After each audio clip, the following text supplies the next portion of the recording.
And we're back. Howdy y'all, this is Ethan Bonreal playing Earthbound, and last time we were here, as I drag out my words to remember what I was gonna say, we did desert stuff, and by desert stuff I mean got lost in the desert, but before that we defeated another sanctuary boss, and we refreshed ourselves on the plot of this game, and this time around, I'm gonna go ahead and step outside. If you don't remember, we delivered... Hey, he left. There was a guy out here standing right about where I'm pacing right now, who was very hungry and wanted some food, so we gave him a sprig of parsley. But that guy is gone now. I figure he's probably down in that hole. But we don't need to necessarily worry about that right now, because we've got plot stuff to do, so we're going to go ahead and head back to the city of Fourside. And that's gonna be A-O dandy. Yeah, how are y'all doing, by the way? That was a bit of an awkward intro, but, you know, get into it. I was feeling it. I am live commentating today, that the previous episode was post-commentated, and I actually like how the previous episode turned out, but, enough about that, because I guess that's already in the past. We're gonna go ahead and plow right through to new, bigger, and better things, like this big city, for instance. We really didn't get that acquainted with Fourside, because again, I was post-commentating it, and I actually went here before I was supposed to. As you can see, this is actually a fairly big city as far as this game goes.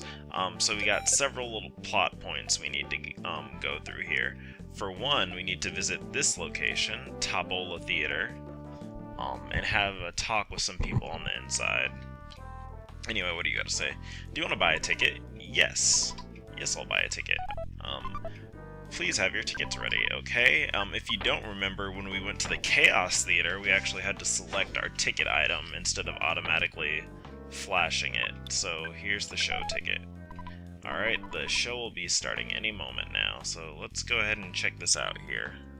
But before we do, I don't know if you remember when we went to the Chaos Theater, but there was a manager there we could talk to. Anyway. So, you're a Runaway 5 fan, right? Huh? Excuse me? No. This band owes me $1 million. If they break their contract, they'll be in deep doo-doo with the police. The police would probably say, "Hey, you guys!" or something like that. Unless you're willing to pay me $1 million on their behalf, you might as well just get out of my face. You'd have to find buried gold, or you would never be able to pay such a huge amount of money. Ho ho ho ho ho ho ho ho. Haughty noble woman laugh. Anyway, let's go ahead and roll up in here. Oh wow, this is a pretty fancy shindig hullabaloo they got going on here. Although all these people got mustard on their head, or I guess that's their hair. In any case, do I walk up to the stage? What do I do here? Do I walk over here? When Ness arrives, the Runaway 5 told me to let him in, so please come in. Hey, I'm Ness. That's crazy. It's like I'm the main character in this game, and things revolve around my actions. Alright, so what do you gotta say?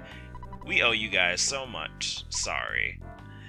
We're so helpless, really helpless, and hopeless. Yuck, yuck, yuck. Oh, I forgot to give them their accents. Again, we've been cheated by the theater owner. We're stuck here with a phony contract. Oh yeah. We know how to sing, but we don't know how to handle money or women. Doo-wop, doo-wop, doo-wop. That gay lifestyle, brah. To meet the Geraldegard Monotoli, you'll need our help, blah blah blah, it's just a hunch. Okay, so what you're telling me is your plot relevant, right? Okay, that's all I needed to know, so let's go ahead and step back out so you can perform your show. Have I got a bombshell for you tonight, kids? Aye! Kaboom! The Runaway 5! Aw, yeah! 3, 2, 1, performance time, yay! Is this gonna be the same show as last time? This is pretty legit-y.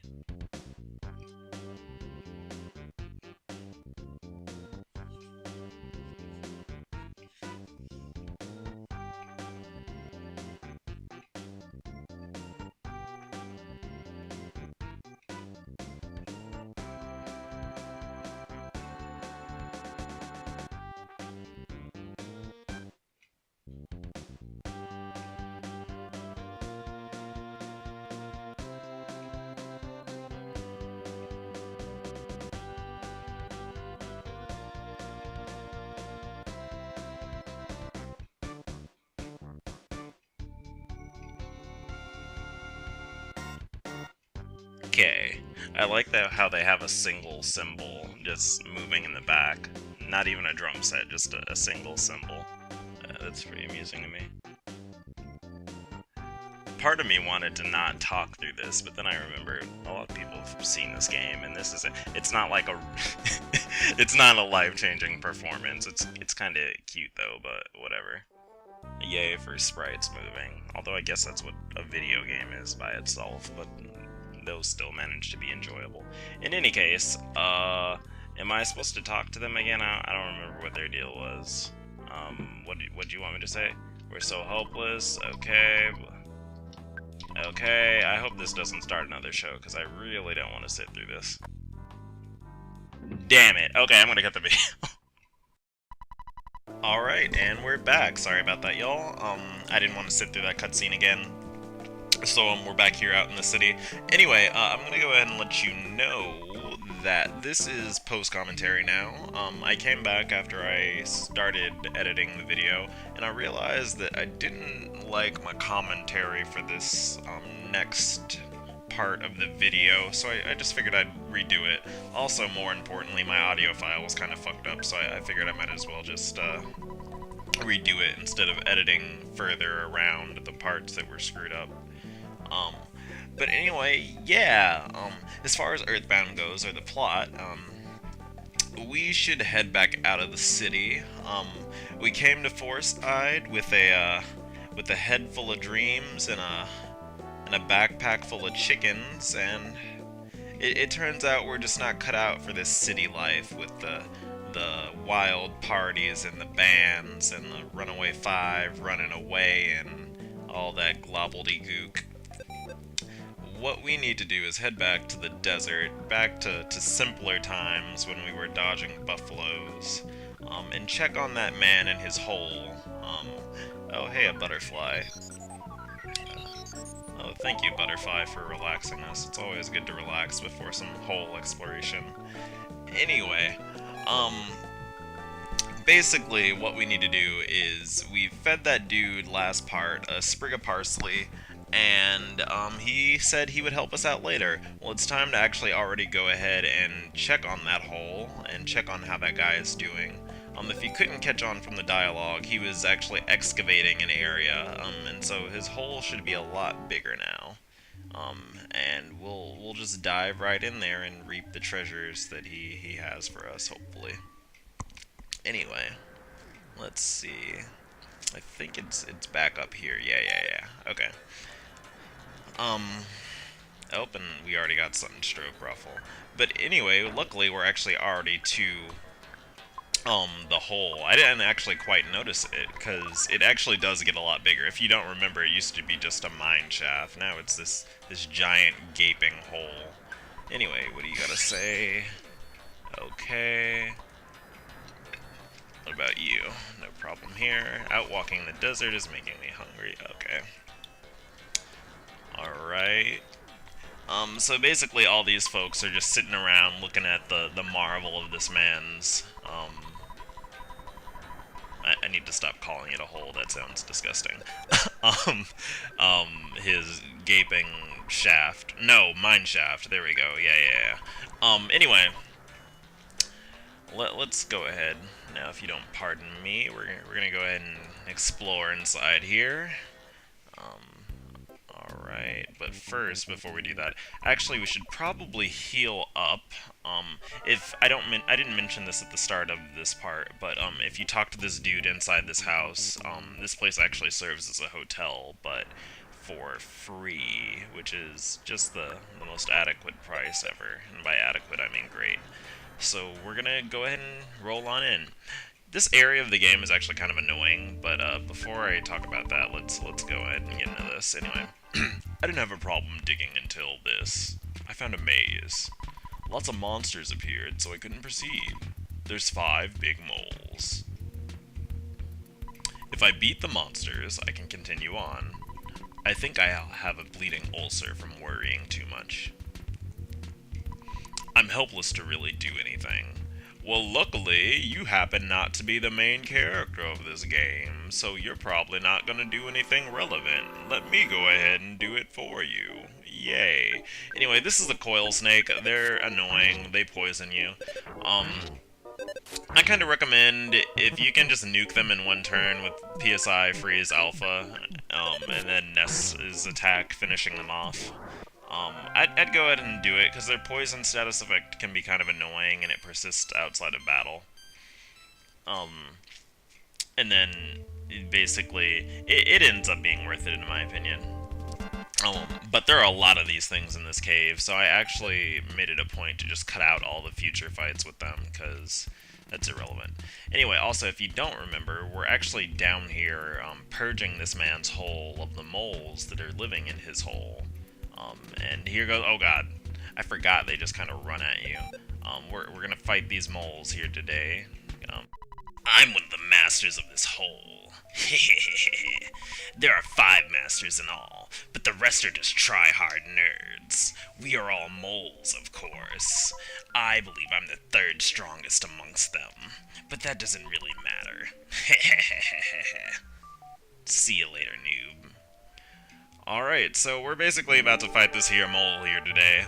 I hope my voice my attempt at voice acting a mad bro nerd, was anything, that you ever dreamed of, but, in my mind when I played through this game, I was kind of imagining they were all fighting for to claim to be the 3rd strongest mole because they were, they didn't want to be tryhards or look like nerds, because trying too hard and being the best, that means you just take things way too seriously. But, anyway, the reason why I didn't even mention what this boss does is because it's not really even a boss, it's a mini-boss, as you can tell by the fact that it just walked up to us like a normal enemy. They can basically be killed by one high-level PSI freeze attack, in one turn, in one attack, so that, in my opinion, they're not really bosses. They are mini-bosses, and then there are 5 of them, so, yeah. Anyway, I guess I kind of got ahead of myself. The gimmick with all these moles is that they all claim to be the 3rd strongest mole, but they in fact all are about they all have the exact same stats, so they're all the same level of power overall. And we actually, I don't know if you, well, I mean, you can't know this, but I actually picked up a baby chicken from that snake. I guess it was its lunch. But I guess we're gonna have a 3rd chicken in our inventory.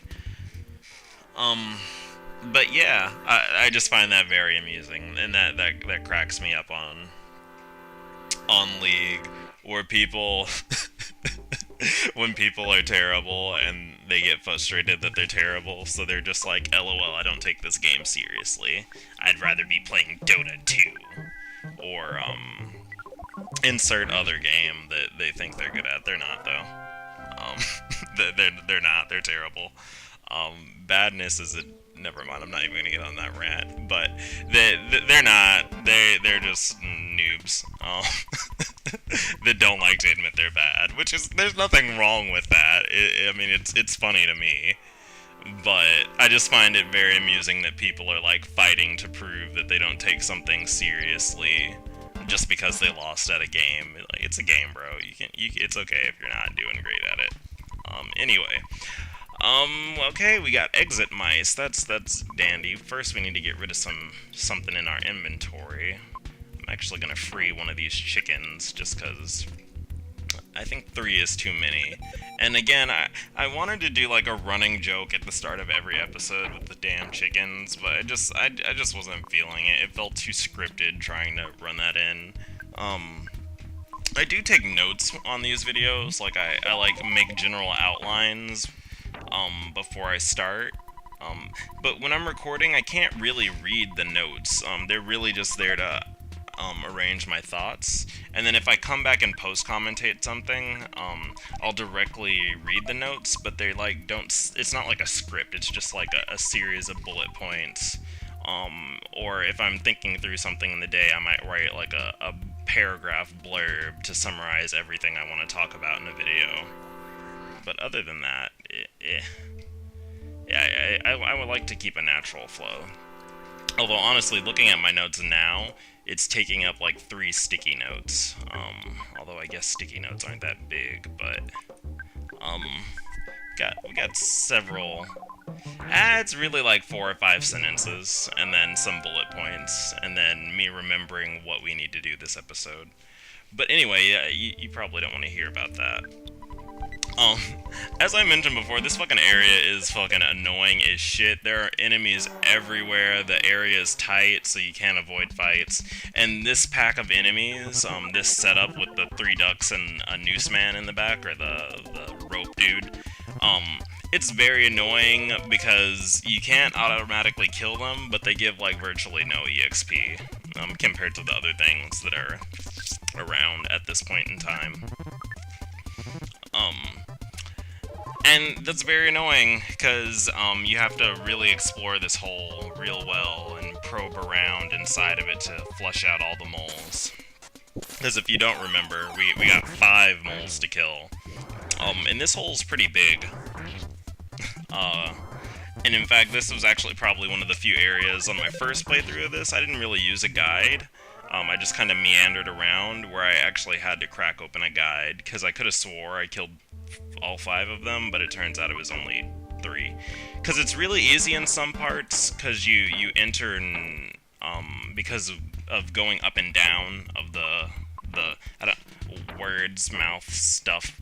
Going up and down the different levels of the hole, it's really easy to get disorientated, because there are multiple ways to get to the same passageway, so it's easy to go in circles and not realize that there are other moles in places. But yeah, hopefully with the magic of editing, this won't be too bad, and we're actually about to come up on another mole pretty soon here. I just kind of bopped my mic. There we go. Hello, Mr. Mole. Or Madam Molette.